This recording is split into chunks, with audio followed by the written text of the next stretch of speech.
High, welcome. আমাদের next যে জিনিসটা শিখবো সেটা হচ্ছে স্ট্যাক ওভারফ্লো।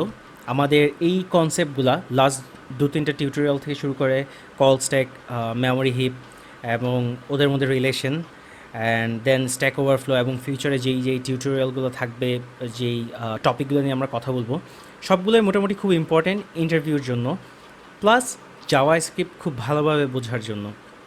সো আজকের টপিকটা হচ্ছে স্ট্যাক ওভারফ্লো। আমি বলেছিলাম যে আমার ব্রাউজারে যখন কোনো একটা জাভাস্ক্রিপ্ট ফাইল রান করে বা কোনো একটা কোড যখন রান করে, সে ডেফিনেটলি কোনো একটা মেমোরি নিয়ে রান করে, কোনো একটা মেমোরি অ্যালোকেট করে নেয় আমার র্যামে। সো সাপোজ আমার 1 MB মেমোরি সে অ্যালোকেট করলো। যখনই আমি কোনো একটা ফাংশন এক্সিকিউট করি, তখন সে এটা কলসটাকে রেখে নেয়। দেন আমি আরও ফাংশন এক্সিকিউট করলাম, সেটা কল স্ট্যাকে রাখলো এবং একটার পর একটা ফাংশন এক্সিকিউট করতে থাকলাম, একটার ভেতরে একটার পর একটা হলে যেটা হতো যে একটা ফাংশন আসলো, এক্সিকিউট হলো, এটা বের হয়ে গেছে।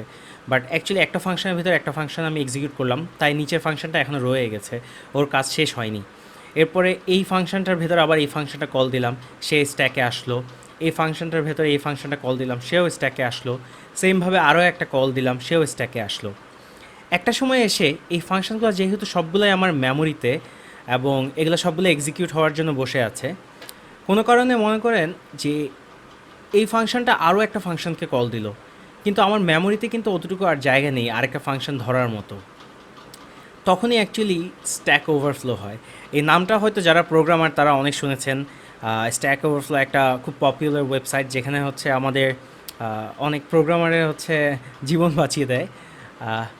সো বেসিক্যালি এটাই হচ্ছে স্ট্যাক ওভারফ্লো। যখন আমার কল স্ট্যাকে একটার পর একটা ফাংশন আসতে থাকে এবং নিচের ফাংশনগুলো ক্লিয়ার আউট না হয়, এক্সিকিউট শেষ না হয়েও আরও নতুন নতুন ফাংশন অ্যাড হতে থাকে, একটা সময় মেমোরি লিমিট ক্রস করে ফেলে, তখনই অ্যাকচুয়ালি স্ট্যাক ওভারফ্লো হয়। আমরা এটার একটা এক্সাম্পল দেখব। সো আমি আমার ক্রোম ব্রাউজারে এবং আমি যদি ইন্সপেক্ট এলিমেন্টটা খুলি, সাপোজ একটা ফাংশন লিখলাম। ফাংশনের নাম দিব হচ্ছে ম্যাডম্যান, অ্যান্ড এই ফাংশনটাতে আমরা যেটা করব যে আবার সেম ফাংশনটাকে কল দিব।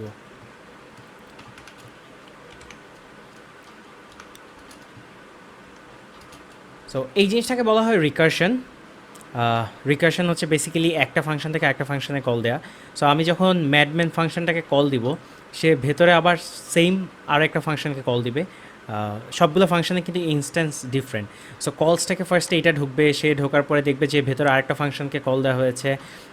সে কলসটাকে এটাকে রেখেই নতুন ফাংশনটা ইনসার্ট করবে। দেন ওটাতে ঢুকে দেখবে যে আবার একটা কল দেওয়া হয়েছে, কোনোটাই কিন্তু এক্সিকিউশন শেষ হয়নি। তখন যেটা হবে, ইভেনচুয়ালি কল স্ট্যাকটা আমার ফিল আপ হতে হতে অনেক বড় হয়ে যাবে অ্যান্ড একটা সময় মেমোরি লিমিট এক্সিড করবে। আমরা এটা রান করে দেখি।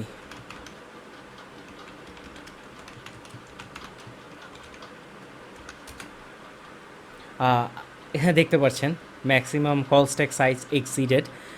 আগে ব্রাউজারগুলোতে এটা ছিল না, যে ব্রাউজার ইভেনচুয়ালি হ্যাং হয়ে যেত পেজ এই সেম ফাংশনটা কল হতে হতে এবং মোটামুটি আনরেসপন্সিভ হয়ে যেত। বাট এখন হচ্ছে ব্রাউজার এটা হ্যান্ডেল করে নেয়।